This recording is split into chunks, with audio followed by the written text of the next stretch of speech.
Olá, aqui quem fala é o professor Gustavo Uchoas Guimarães, professor de História. O tema desse vídeo é República Romana. Quando falamos de República Romana, estamos falando do período que vai de 509 até o ano 27 a.C. Como já foi dito em outro vídeo aí sobre Roma, a República é uma forma de governo criada, né, pelos romanos, a partir da ideia de que se deveria cuidar dos interesses dos cidadãos. A própria palavra república significa isso, né, interesses do povo. No caso aí, pensando os que eram considerados cidadãos naquele momento.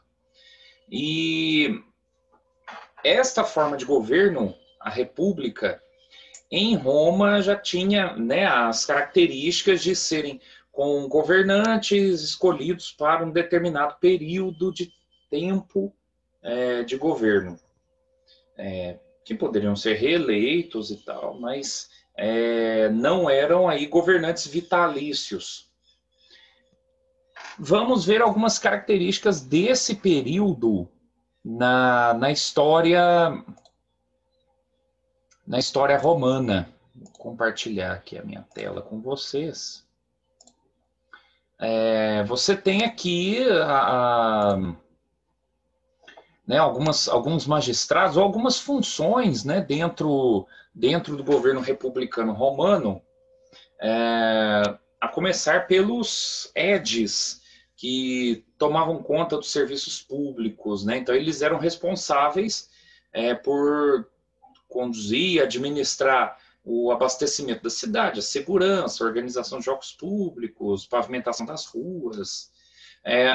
Havia os questores, que cuidavam do tesouro público, os pretores, que eram responsáveis pela justiça, os cônsules, estando no topo aí, eram responsáveis pelo comando dos exércitos e também eram presidentes do Senado e dos comícios, né, das reuniões políticas. E os censores faziam a contagem da população, mantinham o controle da conduta do cidadão e supervisionavam as despesas públicas, né, ou seja, fiscalizavam o que estava sendo gasto aí de dinheiro público.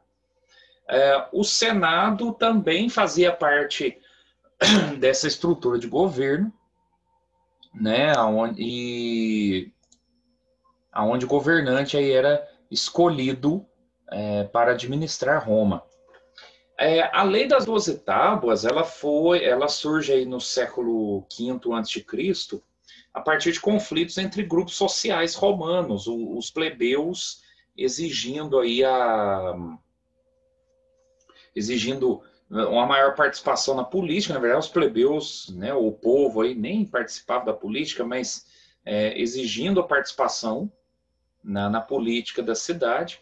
E após vários conflitos entre plebeus e patrícios, você tem a chamada Lei das 12 Tábuas e algumas iniciativas, né, para colocar membros dos plebeus na estrutura de governo, na estrutura de justiça da cidade de Roma.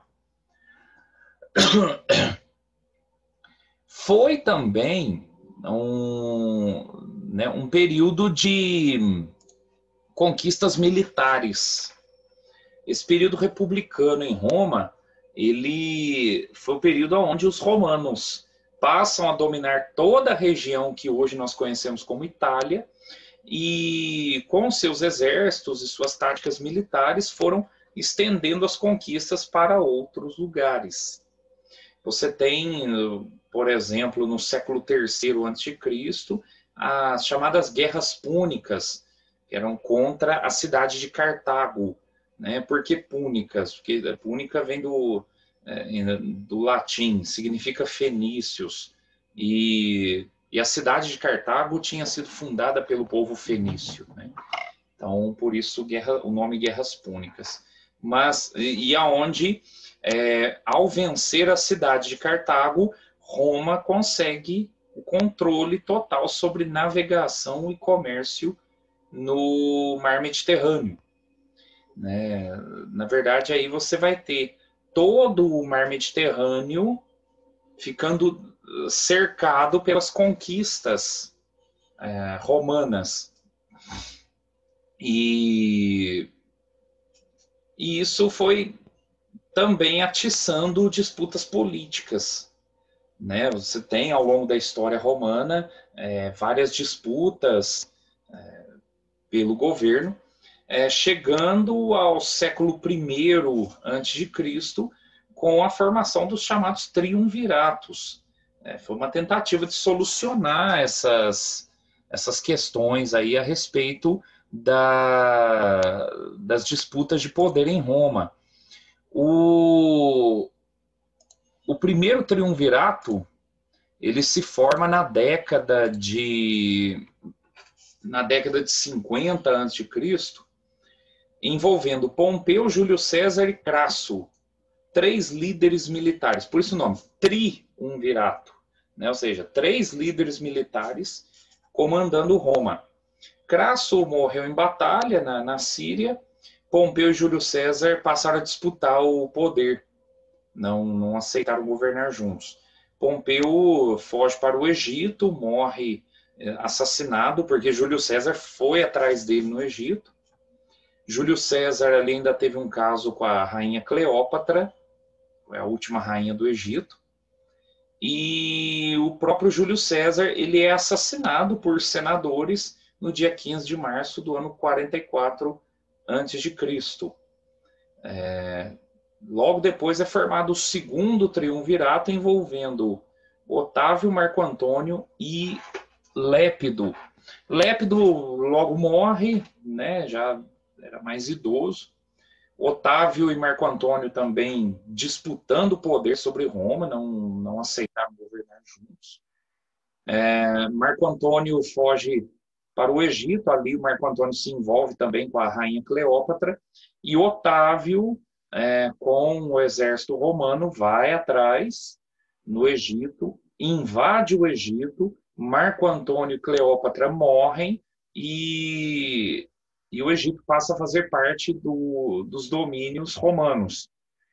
Otávio assume o título de Augusto, que significa sagrado, né? Então por isso ele passa aí a ser conhecido como Otávio Augusto, e no ano 27 a.C., Otávio é declarado imperador de Roma. Então você tem oficialmente aí o fim da República Romana, né? E o início do chamado Império, aí já tendo, a partir de então, imperadores com um governo vitalício, né, que passariam o poder para os filhos ou para alguém da família. Então, aí já muda-se a forma de governo, que nós veremos em outros vídeos aí, certo?